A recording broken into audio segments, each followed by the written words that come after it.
Aloha and welcome to the Nisei Veterans Memorial Center's The Nisei Narrative, where we take a deeper, more personal look into the stories of the Japanese American community pre, during, and post World War II.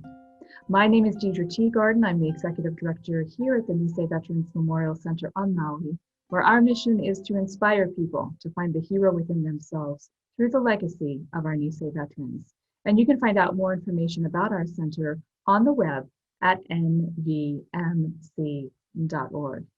We are so thrilled to have all of you join us today for this amazing presentation by Ann and Lori Teranishi, 4 Generations, 2 Sisters, 1 Dream. I can't wait to get to it. I will introduce our speakers in just a moment, but a few housekeeping items.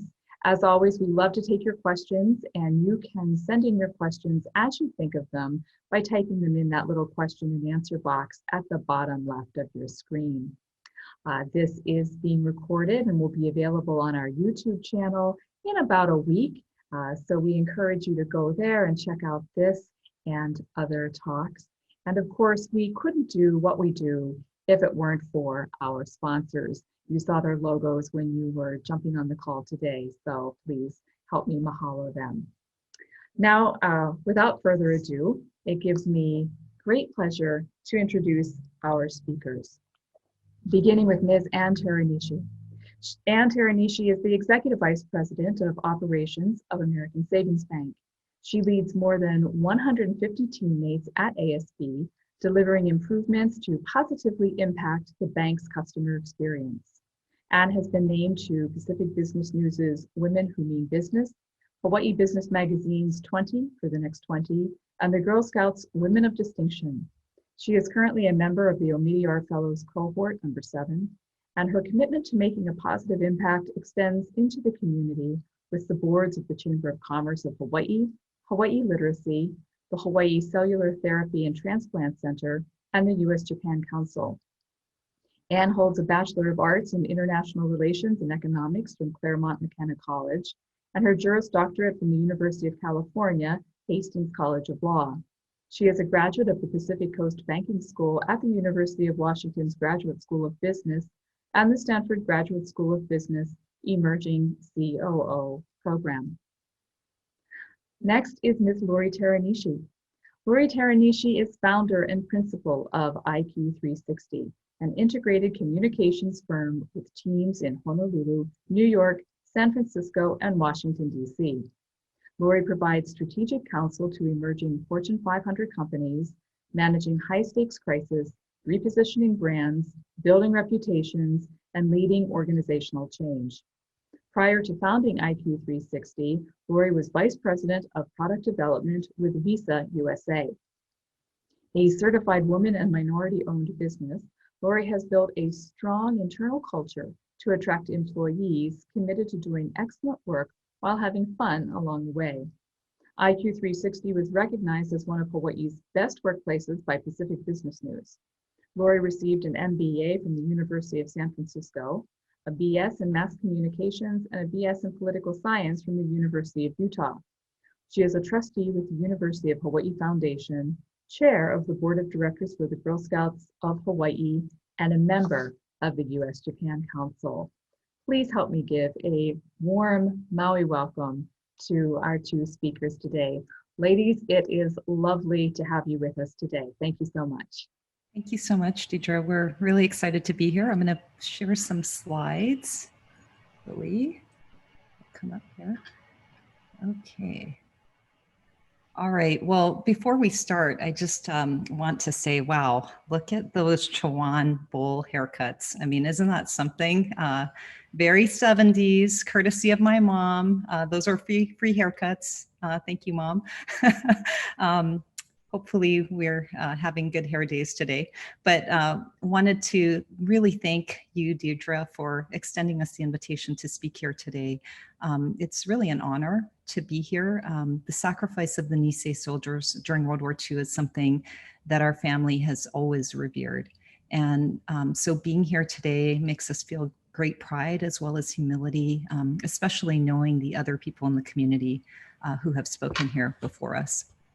Well, thank you. And Yeah, so it's great. And another point of pride for us is the fact that all four of our grandparents were either themselves Nisei veterans or had siblings who were. And we know from them that their legacy is one of patience, honor, and obligation. And growing up very close to our family and our extended family, we believe this formed the basis for our values that we wanted to spend some time talking about today. And as Yonsei women, Ann and I know that we don't face the same kinds of hurdles that our Issei and Nisei ancestors did. But as women leaders, we've had to overcome some similar challenges to the ones they faced. And so, today we're going to focus on how their legacy gives both of us the determination to forge our own paths, and how we believe keeping these ideals alive is crucial for the Gosei generation and other generations that will follow. So Ann, I'll turn it over to you. Thanks, Lori. I'm not sure, our hair might not look that much better than that cover photo, but we're not getting our mom to cut our hair anymore. So starting off with our Issei roots, our family, very much like many of our Japanese American friends and community members, primarily came from two areas, Yamaguchi and Hiroshima, but also Kumamoto and Niigata. And like all Issei immigrants, they really took the greatest risk, right? By immigrating here into a foreign country, not speaking the language and encountering very difficult work and living conditions. We grew up hearing the stories of their upbringing, both the hardships, but also the fun stories, the interesting stories. We have, one family that grew up on the Big Island, and you can see here in the left that that's my paternal great-grandparents. And in fact, my great-great-grandfather at one point was a union organizer, really kind of standing up to some of the very difficult work conditions, and probably pushed the envelope a little bit too far, and at one point was asked to leave the plantation and leave their home. And it was unfortunate timing because my great-grandmother had a 3-year-old and was pregnant with her second child. And so fortunately, they were able to find an opportunity to work in the mountains and digging a ditch for a few years and earn enough money to start a family farm in Wailua. And then on the right, that's my Yamashina great-grandparents. That's my mother's side. And they similarly grew up in very difficult conditions. Lori, if you can turn to the next slide. On the right side of this slide, you'll see that same family they had 9 children, and we just can't imagine 9 children. On top of that, we have a great-grandmother that had 12 children. And so the family joke was, they didn't have TV back then, so a lot of kids. Lori and I both only have 2 children, so cannot imagine the strength and fortitude of our great-grandmothers in raising such large families. And then Lori, maybe you want to talk a little bit about the photo on the left? Yeah, I was fortunate as the oldest grandchild to have spent a fair amount of time with the Issei generation, our great-grandparents. And this photo on the left is my Obaba Teranishi. She's sitting in front of a wood pile. And my grandfather used to cut wood from trees on the farm, and he would use that wood to light a fire outside an outdoor fudo.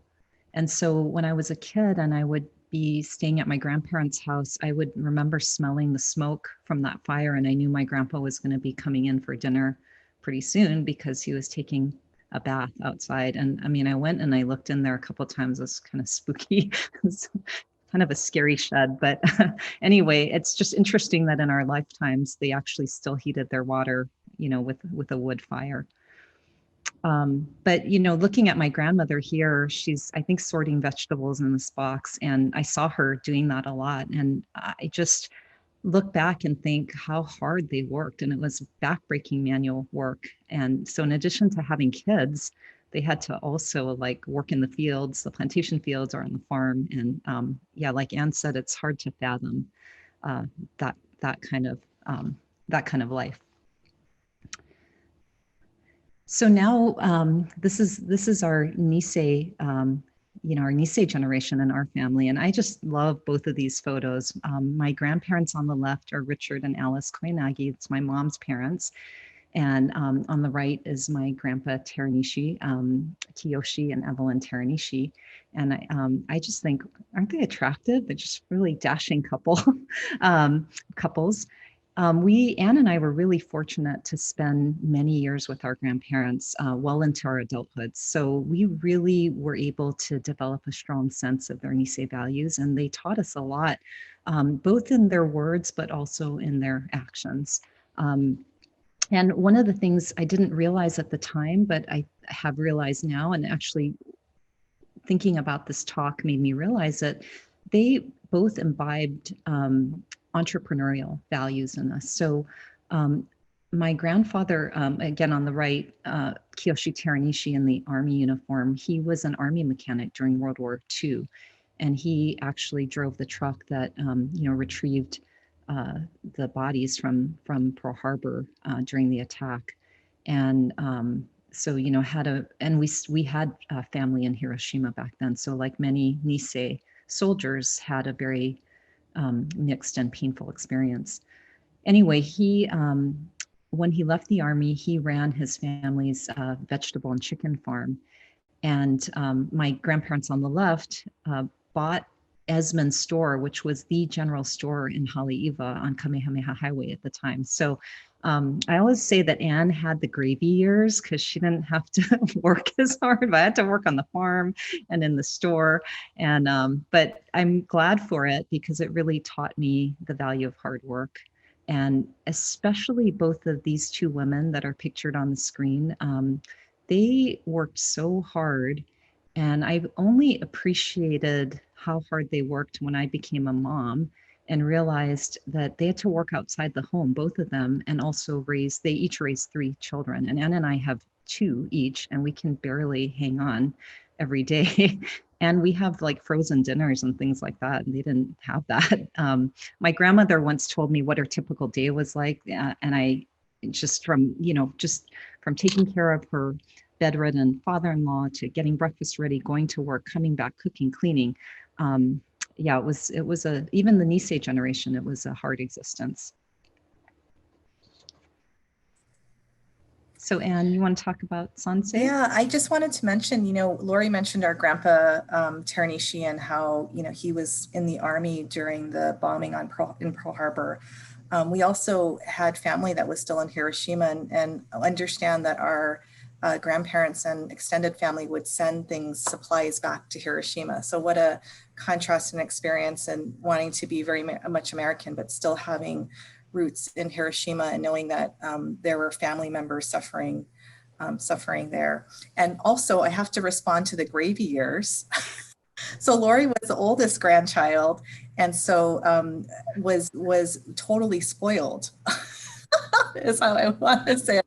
So she got all the best of everything, and she was the only grandchild for 5 years. So I think that the work had to come along with all the wonderful gifts, because I got all her hand-me-downs. So anyway, I'm so happy to get to talk about our Sansei parents, Brenda and Dennis Teranishi. Many of you may have met both of them. They're both just such friendly, effervescent, wonderful parents and people, and set such a strong foundation for us. I think our parents, as you can tell, they were Sansei, and both very, very close to their grandparents. So they really were rooted still in the plantation culture. They went to Buddhist temple, they went to Japanese school. In fact, they both grew up in Wailua and Haleiwa. And funny story, they first met each other when they were in preschool. So they've been together for over 7 decades, which is really crazy to imagine. And my mother, I think, was not even 3 years old when they met. My father was 3. So she describes him as just this effervescent, joyful, energetic little boy who was always the first in line in the slide. At the slides. And my father will always acknowledge, as we all do, that my mom really is the smart one in the family, just brilliant and remains so. And so he would always try to copy her homework through, elementary and intermediate and high school. So here you can see that my father was in the military. This is at his, I think it was lieutenant pinning ceremony and their wedding. And the middle photo with the two little boys is my father and his younger brother. I think they were not even a year apart. It's my father is on the right side. You can kind of see they both have that mischievous look. And then my parents on the very far right. My parents were the first to graduate from high school and college and graduate school. They were the first to pursue professional careers. My mother was a teacher and then a school counselor.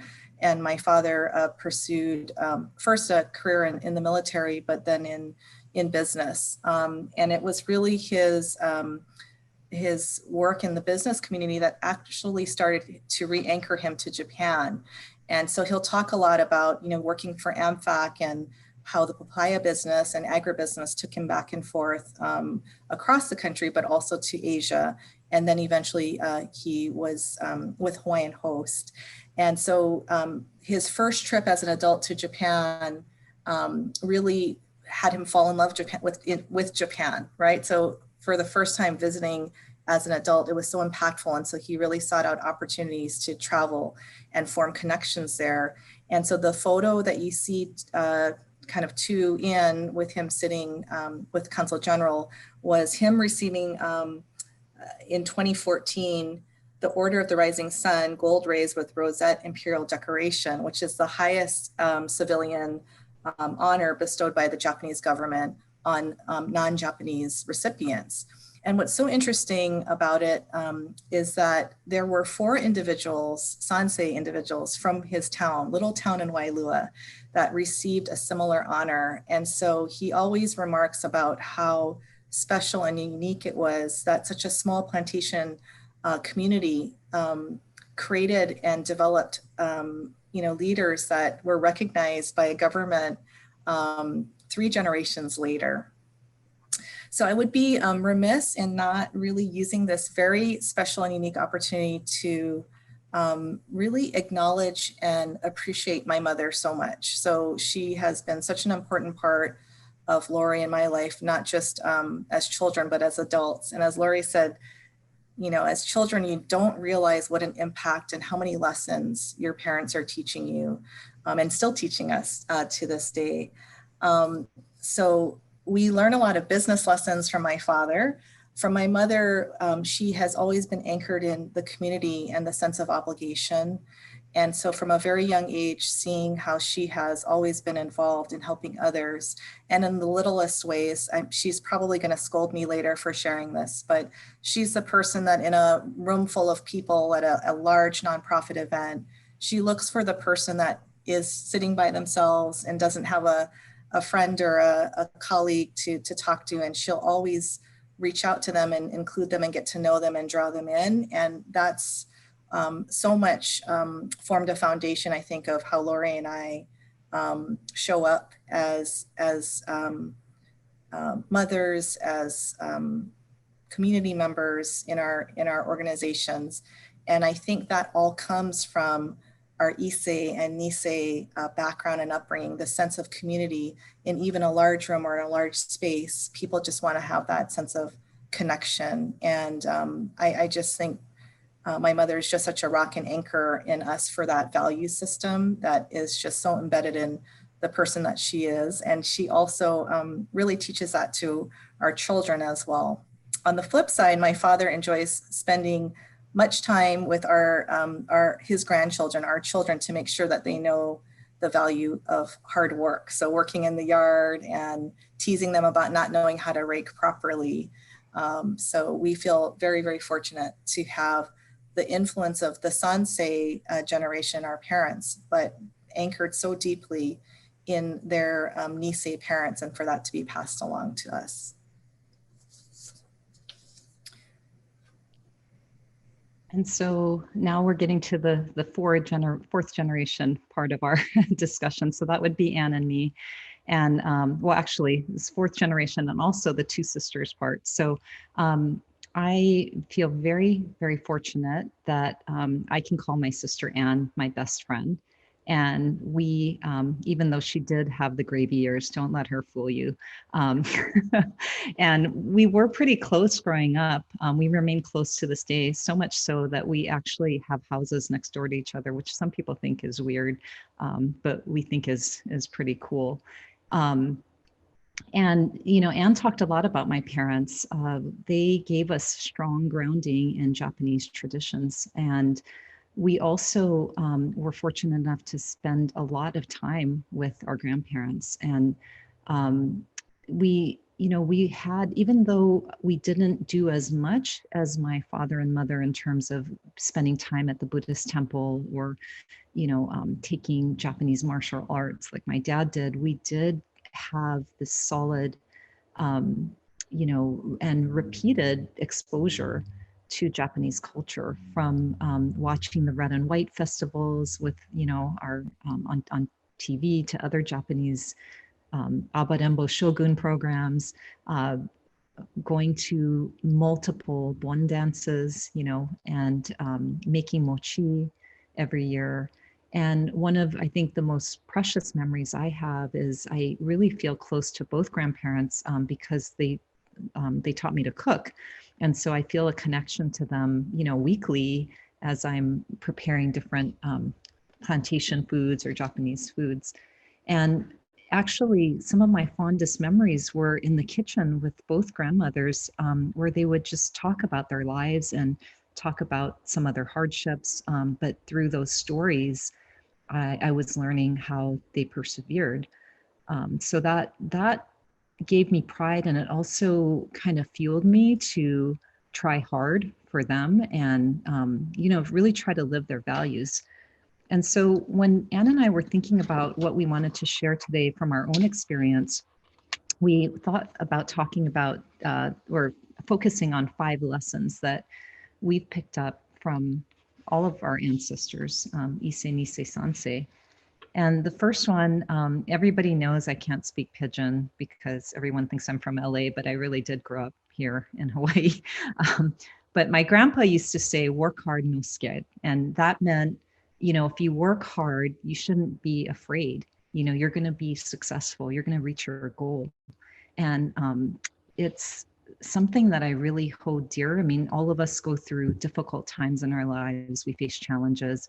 I actually have that saying, pasted up on a board in my room, and I look at it and, really want my grandpa to be proud of me and how hard we work. And I think that I feel like to honor all the sacrifices they made, we work hard, not really only to be financially stable, which is important, and pay, education is really important. And we'll talk about that, but really to, honor what they did before us. And I mean, Anne talked about my dad criticizing our kids and our own raking skills. I mean, we had to wash cars, paint houses, pull weeds, just, I don't know, take the rust off of wrought iron fences and paint them. I mean, you name it, we know how to do manual labor. And I used to really resent it. And I resented always having to do this backbreaking labor. But then when I was in my MBA program, I realized a lot of those manual labor lessons, it's operations management, right? So you learn how to be efficient. You learn how to, to work hard and not be afraid of it. And I think that's been part of our Ann and my success, is we're not afraid of hard work. And sometimes people have a bad view of, working so hard, but in our case, we like working hard. We enjoy it. We embrace it. And, I tell my kids, it's really important to work hard, but pick something you like so that it doesn't feel like work. And I think Ann and I are fortunate that that's been the case for both of us. The other thing that we really learned from our the generations before is to take risks and not really be afraid of failure, which I know that's sometimes not a really Japanese quality because people are afraid of failure, but in our family, I think a lot of the people in our family have taken a risk, not done the norm. Anne talked about my great-grandfather being a union organizer. Both of our grandparents were entrepreneurs. And so I started my own business as a way to come home to Hawaii. I couldn't see a clear path for myself in terms of how I was going to move back from the mainland. So I took a risk and started IQ 360, and I'm just really grateful that it's worked out and that I've been able to work both in Hawaii and on the mainland, by doing that.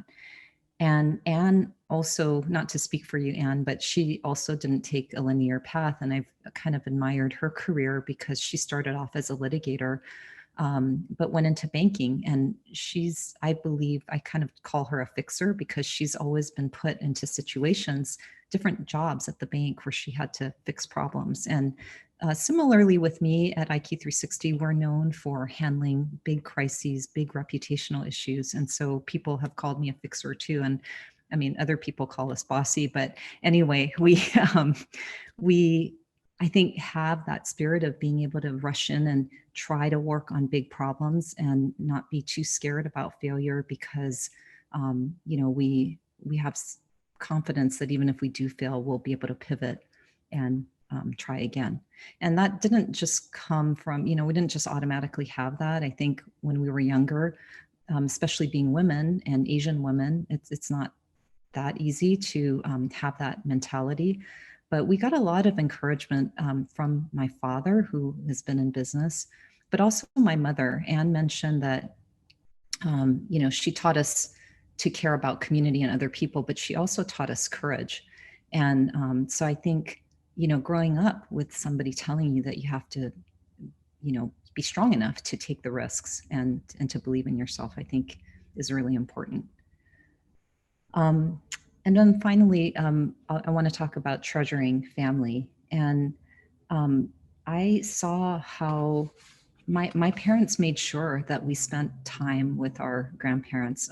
My grandparents, they lived in Wailua, but almost every week or every other week, they would drive to town to see my grandmother's extended family, and they would stop at our house. And no matter how much homework we had, no matter how busy we were, no matter which friends called us, we were expected to be there in the afternoon to sit down on the couch and talk to my grandparents.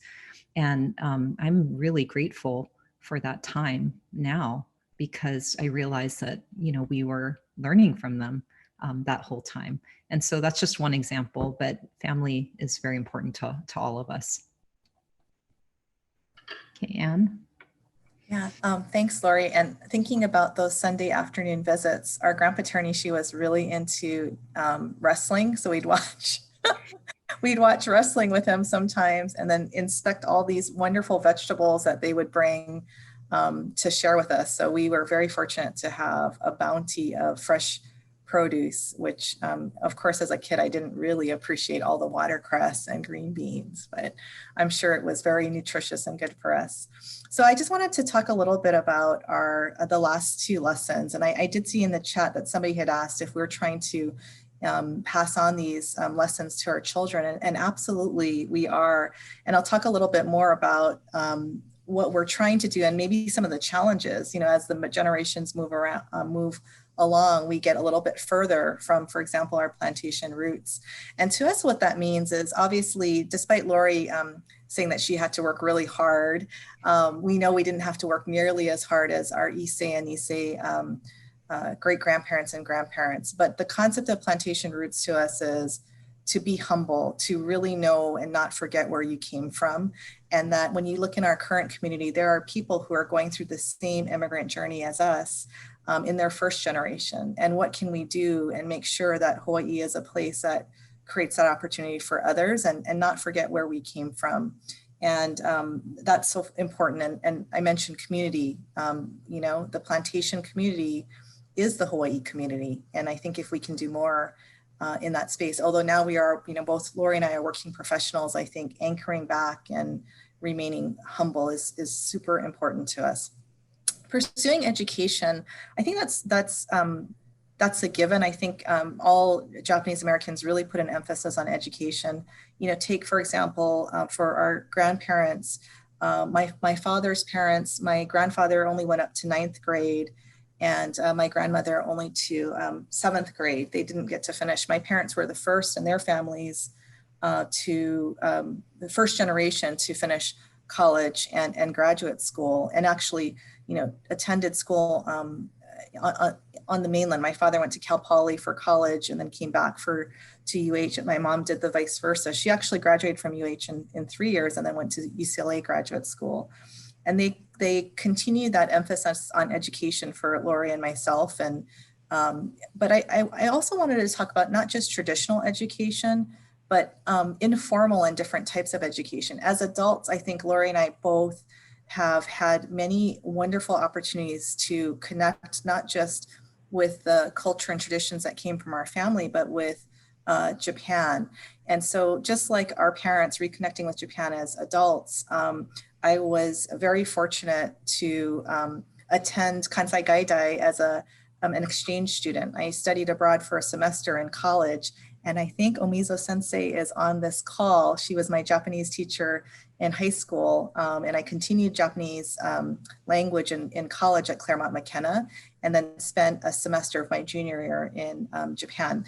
These pictures here are actually of Lori and I and her husband Troy on a trip in 2018 to Japan that we took. Our whole family went together, and I guess it's no coincidence that both of these pictures have alcohol in them. It's the Nikko Whiskey Factory and a bar that we went to. But we're enjoying reconnecting with Japan, both in travel and in our involvement with organizations like the U.S.-Japan Council. I currently sit on the national board. Lori is part of Japanese American Leadership Delegation, and hopefully we'll get to go to Japan either later this year or next year through that program. We also, Lori served on the JCCH board, and we feel so fortunate to have gotten a chance to know Deidre and the Nisei Veterans Memorial Organization, because I think anchoring back to these JA organizations are so important. And it's given us wonderful opportunities to reconnect. About 2 months ago, and I think as adults, there's always opportunities. If you feel that you're getting distance from your culture or your roots, I think challenging yourself to try something different. And so I'm still a total beginner novice in this space, but 2 months ago, I started going to Chozenji, which is the Zen Dojo in Kalihi Valley. I'm sure many of you are familiar with it. And trying my best to do the sitting 45-minute Zazen meditation. And so to me, I'm so interested in reconnecting with my Japanese heritage and understanding the practice of Zazen meditation. And so I just share that as I'm probably very, very bad at it, but I'm trying my best, and it's really helping me to feel reconnected to my roots. And Lori and I 2 years ago tried a bonsai class, and I'm embarrassed to say that I think our bonsai turned out decent for beginners. My bonsai class and my plant is no longer alive. I do not have my father or grandfather's green thumb. Lori's, I think, is still alive. Mine's still alive, but I, like all leaders, learn to delegate. So my husband takes care of it. So that's why it's still alive, because if it were up to me, it would be dead. But if I could just add on, Ann, to what you said about education, and also just tying in what you said to more recent immigrants. Deidre mentioned at the beginning that I am the board chair of the Girl Scouts of Hawaii, and we are building a STEM center on the North Shore of Hawaii. And it's really, really important for me to get the STEM center built. We're very close, actually. I mean, we're just raising the remaining funds. But 60% of the girls in Girl Scout troops around the state come from low-income families. And so, to give them an opportunity to be exposed to STEM education and maybe spark their interest in a STEM career is important to me, because I know that our ancestors didn't have all the educational opportunities that, if they had exposure to, would have enabled them to do different things. I mean, because I know our grandparents are really smart, just spending time with them. So, we do try to carry these values and try to expose other kids to these opportunities. And then Anne mentioned that Anne was a much better Japanese student, well, probably just a better student overall, but especially with Japanese language. And I never studied Japanese in Japan. I did take Japanese in high school and in college, but my first trip to Japan was well into my adulthood.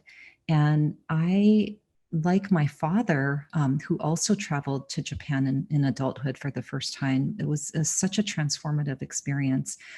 And, I felt a lot more connected to my Japanese heritage after doing that. So as Anne says, when we're going to talk a little bit more about future generations, and I know there was a question about that.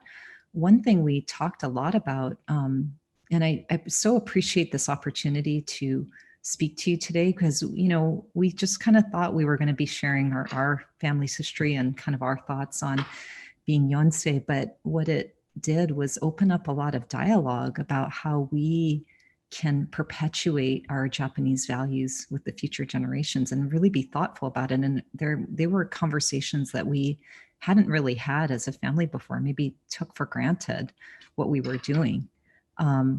So, reconnecting with Japan is one really important way that we can do that.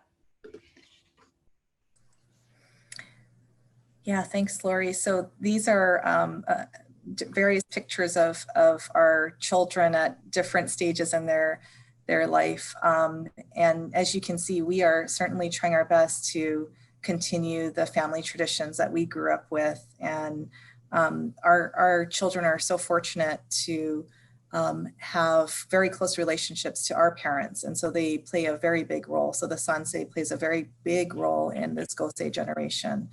And the lessons that they teach are not just things that are rooted in, cultural traditions, but in mindset and how to work, how to think of others, how to have a sense of obligation. I think are all things that our parents help us with. I forgot to mention that I think Lori and I were very fortunate. We were close to our grandparents, and I always felt so lucky to have all four of our grandparents in our lives through our adulthood. And so they saw us through many phases in our life, and our children are experiencing very much the same.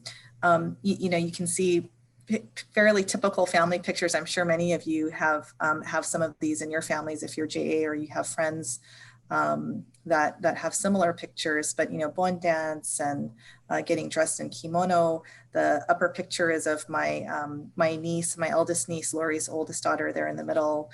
We were fortunate to go up to celebrate her wedding a few years ago in the Bay Area. And my daughter, who is in that top picture on the very right, was so fortunate to participate in a study abroad as a 7th grader or 8th grader, in intermediate school. So I went to Japan Kansai Gaidai when I was in college. And I just think she's been so fortunate to have this kind of experience so early in her life. And she actually did a homestay and studied at Tamagawa, and was a little nervous. She was a bit reluctant at first, but had a wonderful experience, and in fact still keeps in touch with her homestay family. So we are trying our best to perpetuate these. We really are hoping to open up a dialogue. I know there was a person who asked if we're teaching our children the lessons that have impacted us in our life, and we're very open to ideas, because like Lori said, in preparing for this opportunity to speak to you all, we realized that, this is Gosei, this is the 5th generation, and maybe we have to be a bit more intentional in, teaching our children, not just letting it happen organically, but really trying to ensure that they carry all of this forward. But please, in the chat, if you have some ideas of what you're doing, we're hoping that we can learn from you and learn from each other.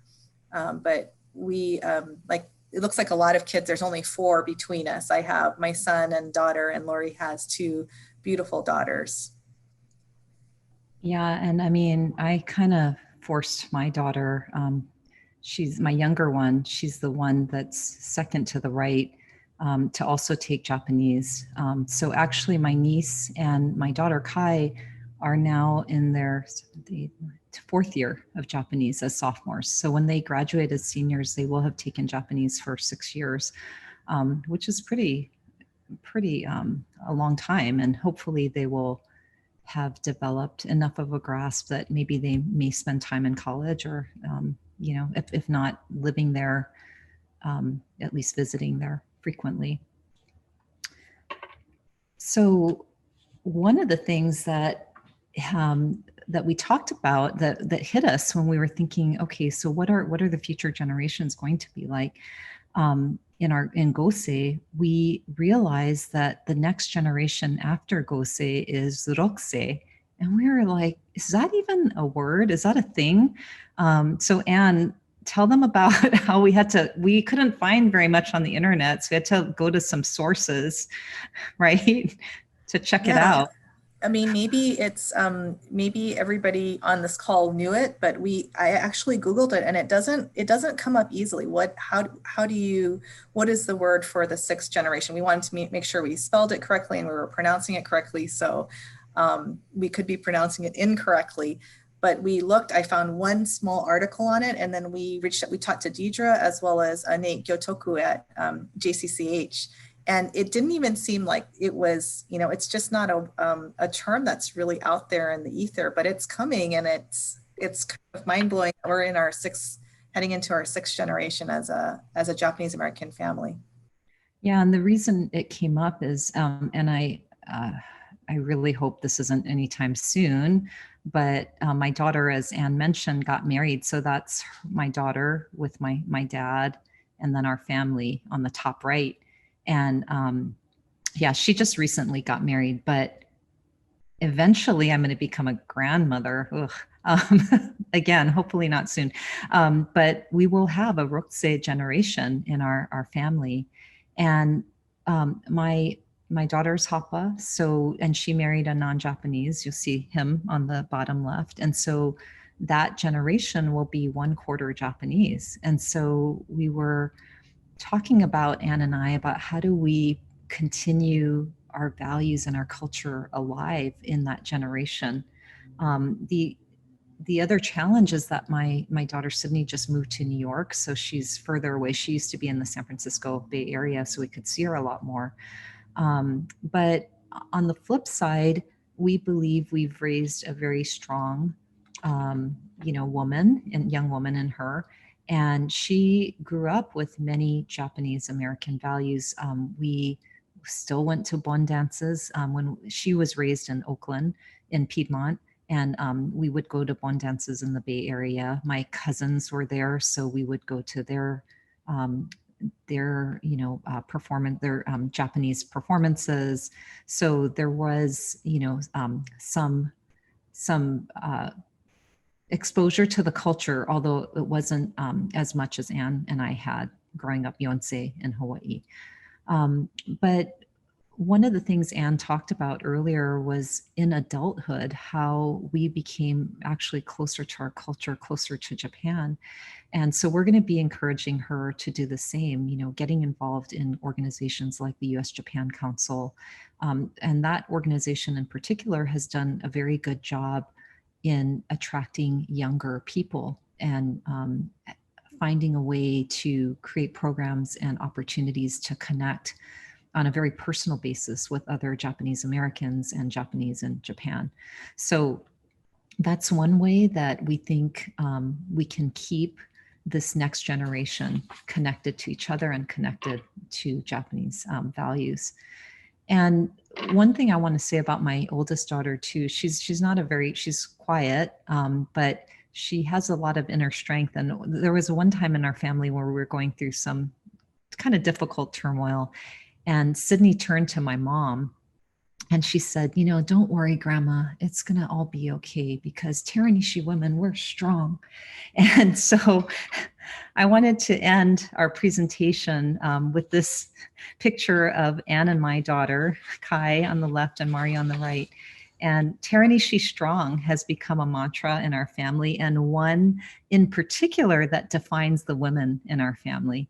And I think that for Anne and myself as, working moms and, involved in the business community, involved in the nonprofit community, that the values that we talked about growing up with are values we try to instill in our kids at home. They're values that we bring to the boards and the community groups that we're a part of. And they're the values that we bring to the workplace. And I think that we're very grateful for the sacrifice and everything we were taught. And especially growing up in Hawaii, we didn't talk very much about this. Ann and I both had the opportunity to attend college in the mainland, and I stayed there for a while. I only moved back to Hawaii 10 years ago. And one thing that, propelled me to move back to Hawaii was I wanted my youngest daughter to have the opportunity to be raised here near to her grandparents, and also to a closer knit Japanese American community, because I think that's really, really important for them to develop this identity and this appreciation of our culture. So anyway, our dream is really to not only be Teranishi strong, but to perpetuate JA values to the Rokusei generation and beyond. So thank you so much for this opportunity to talk to you, and we're happy to take any questions that have come up. All right, well, thank you so much. That was so engaging. I wrote down so many notes, and just love everything that you are doing.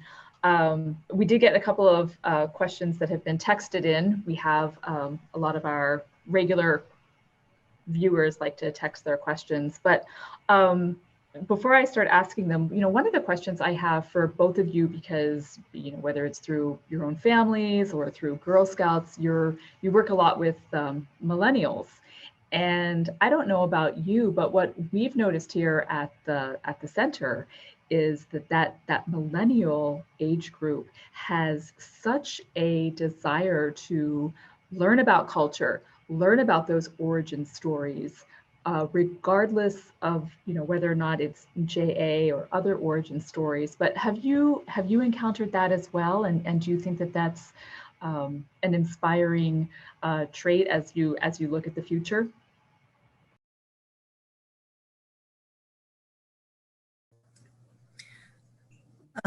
I'll speak to that. I would say, yes, I think our involvement with some of the nonprofit organizations that are trying to perpetuate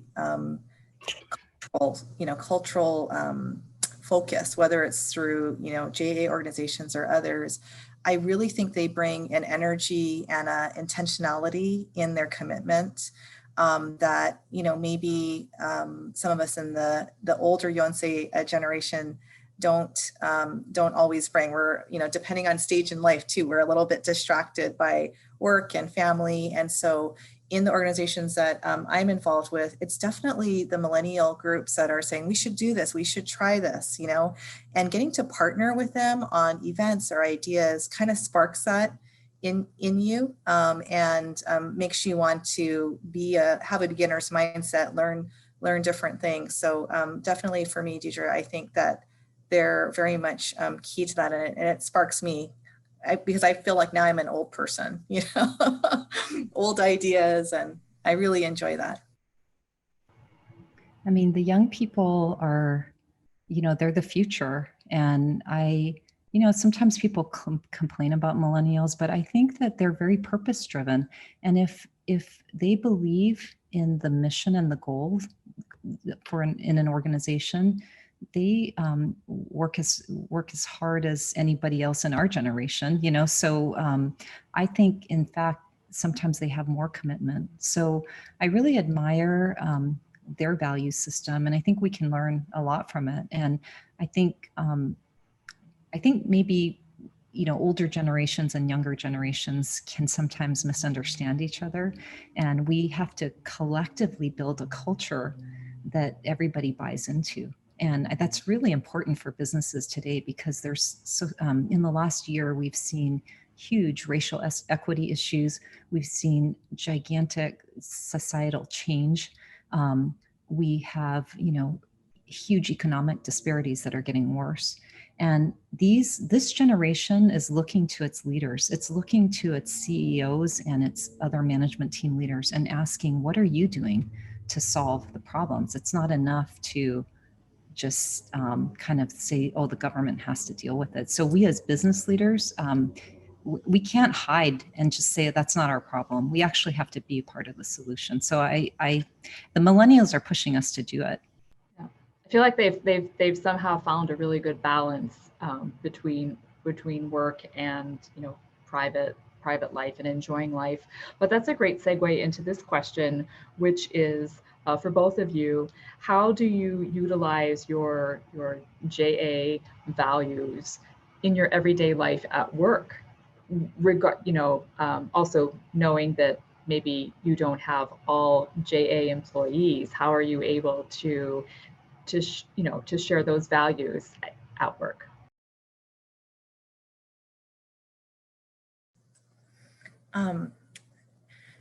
Lori and I had a discussion about this, and often I think we are, as female leaders, asked to speak about female leadership, and I'll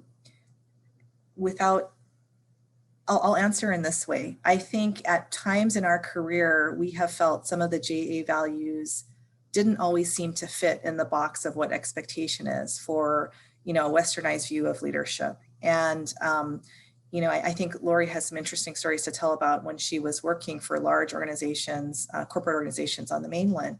I think navigating through all of that, these values that we talk about are not unique to Japanese Americans. They're just solid values of being a good citizen, being a good leader.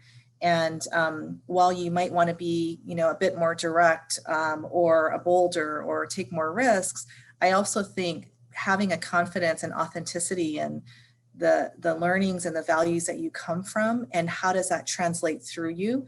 And that's certainly been a personal journey for myself, is really the values that I was raised with do resonate. And Deidre, to your point, you may or may not have JA colleagues, but through time, I've wondered, before I became an executive, I wondered whether my approach to leadership really was going to resonate with those that didn't grow up in this community or didn't have the same background. And I think it has, right? So to kind of have a faith and fortitude in the lessons that you have is really important.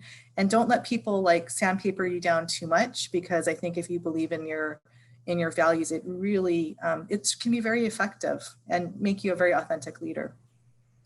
Yeah, and I think when Ann talked about plantation roots, the thing that I still see it in Hawaii today, it's maybe a little more diffuse, but when we hear stories about the plantation, it was about the community. It was a very communal existence. And so there was personal sacrifice involved, and even though if you fast forward to modern day business, there's the hierarchical structures are collapsing, and teams coming together in small pods and communities, that's the way that business is going to work, or is going to continue to flow. And so if you can, yes, you have to have leadership skills. Yes, you have to assert yourself. But I think one of the keys to being successful in the workplace now and in the future will be, how can you convince people to work with you, work on the same page, even if you don't have they don't have a reporting relationship to you. So I think our JA values were to figure out how to fit in a community, and how to and be okay with not getting everything you want, because you have to try for a greater good. And so that mentality, I think, can play well. But on the other hand, Ann mentioned some of the struggles I had, and people probably just don't even believe this when I talk about it, but I actually was like kind of more on the meek side, in my 20s, and I didn't really speak my mind in meetings because I worked at Visa. I worked at an oil company, a large oil company, Fortune 500. Then I went to work for Visa, and they were both sort of male-dominated, dog-eat-dog, very high testosterone kind of places. And I was told by my boss at the time, you need to get a coach, a business coach, because you're not forceful enough. And so my upbringing about not always saying what you think, and, kind of keeping it to yourself, and apologizing for things that maybe weren't your fault, which is also can sometimes be a woman trait. you know, I kind of got that stamped out of me. And then when I moved back to Hawaii, my dad told me to like take it back like, you know, 20 notches. So, yeah, I mean, there's good parts of being JA, and there's also things that maybe don't make you successful when you go to other environments, and you have to learn how to kind of maybe change a little bit so that you can be successful in that environment. Yeah, I think that kind of segues into this next question, which maybe you've already kind of answered. It's just being a female, you know, being bossy, but at the same time also, you know, being gentle. You know, how are you able to handle both of those? Do they both have their place? And of course, these are questions that I feel only get asked to women. You know, no one ever asks a man, I don't think, how can you be bossy and kind? But maybe we'll start. But for you, how have you been able to balance those? And does it go back to those JA values that have allowed you to somehow be both? That's a question for both of you. Lori, you want to go ahead? You're the bossiest of both of us.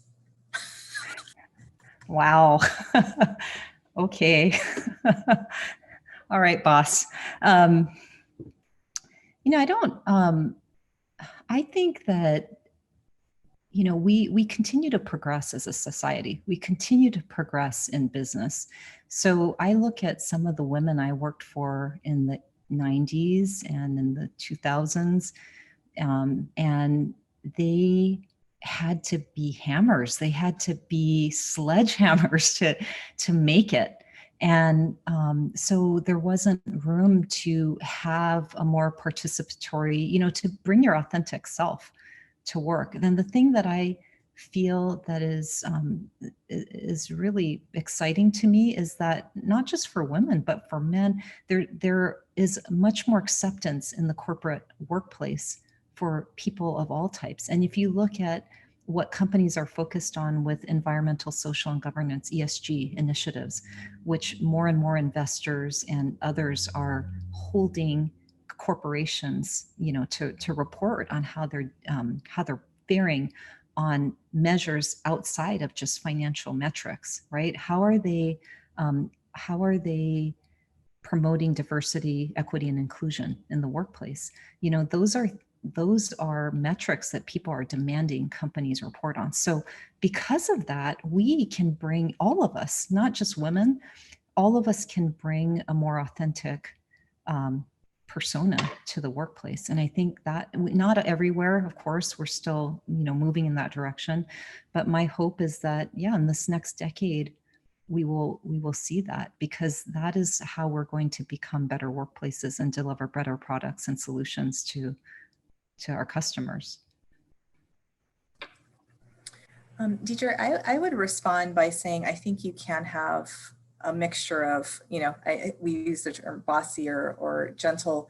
A couple of words that my mom has always talked to us about is courage and compassion, right? So you have to be courageous to get things done and be bold and trust that your instincts are right. And, you know, sometimes you're leading a charge or sometimes you're supporting in the back, but either way, you have to be kind of front and center and not afraid, but to do all of that with a sense of compassion, right? It's not about yourself. And I think that,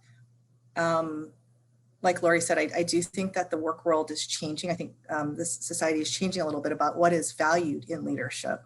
And it's not like in the 70s and 80s where it was like you have to be a hammer and, you know, the leader is way out in front and everybody follow. It's much more collaborative.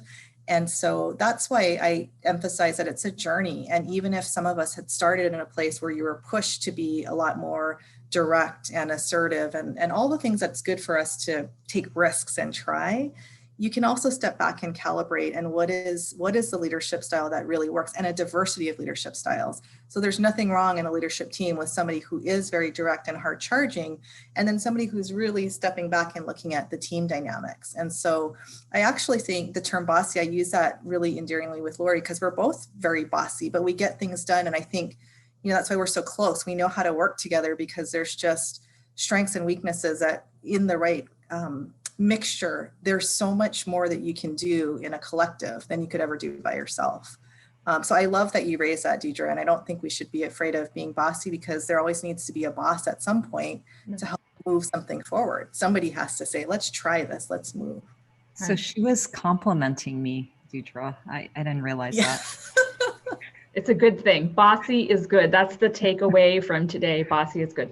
But you know, I mean, all joking aside, I think it's a testament to both of you to where you are in your careers and all that you do to give back to the community and as you know, mothers and spouses.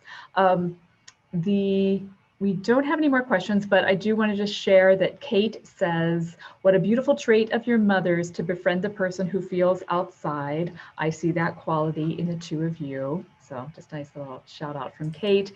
And then an anonymous attendee just said, my Yonsei daughter wrote her Yale essay on picking avocados with her dad and going to bon dances and, you know, talking about the foods that, you know, they make at New Year's. And I think that goes back to you, Lori, talking about all those stories that your grandmother, you know, passed on to you through cooking. So obviously that resonated with people.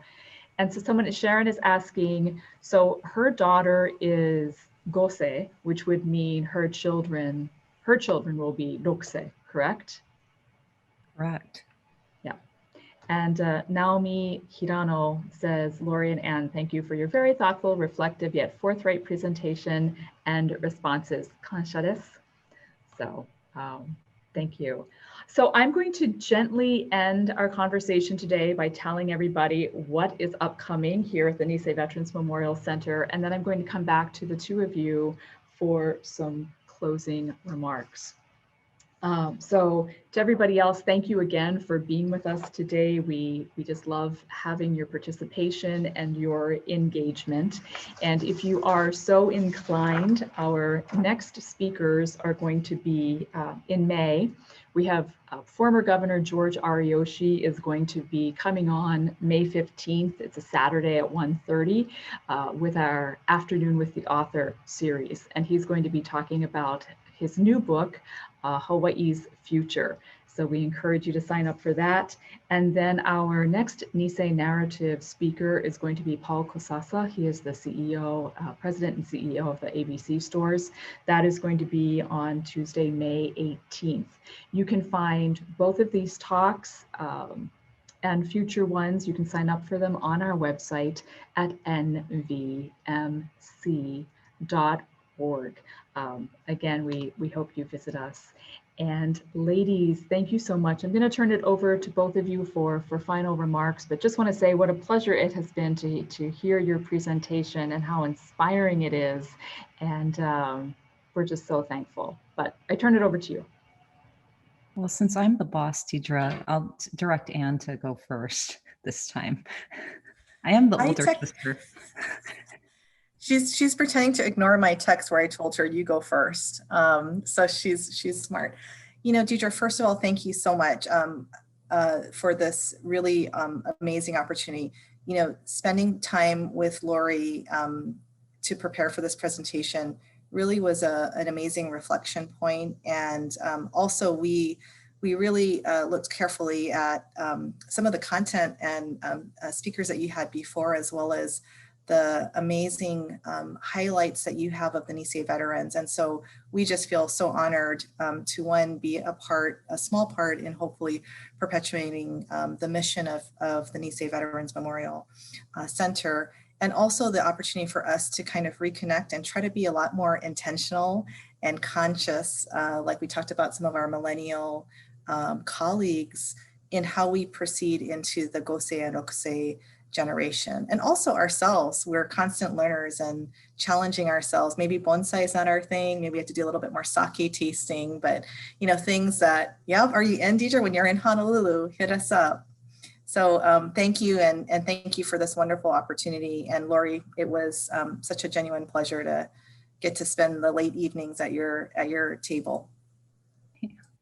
Yeah, thanks, Ann. Well, actually, so I sort of alluded to this before, Deidre, in earlier comments, but you know, we approached this as, you know, we wanted to do a good job, of course, but we didn't realize that we were going to get such unexpected gifts by coming on today. And that gift was Number one, calling my parents repeatedly to ask them questions about, just things we couldn't remember.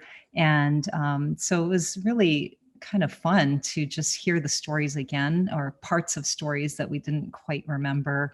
Also looking back at old photos, remembering things. I mean, every New Year's day, I make kimpira gobo, and I kind of tear up as I'm cooking my kimpira gobo because I'm remembering my grandmother and, exactly how she taught me to make it. So, these memories were a gift for us and a reminder for us. And then also really thinking through what we can do actively to make sure that our children and their children stay close to the JA experience and the values. So those were the gifts that came to us from participating today. And so I want to really thank you for that and thank your audience for that.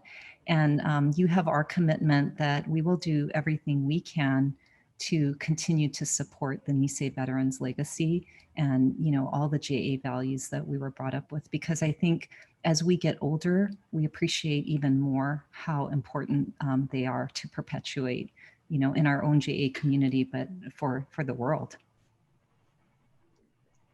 Perfectly said.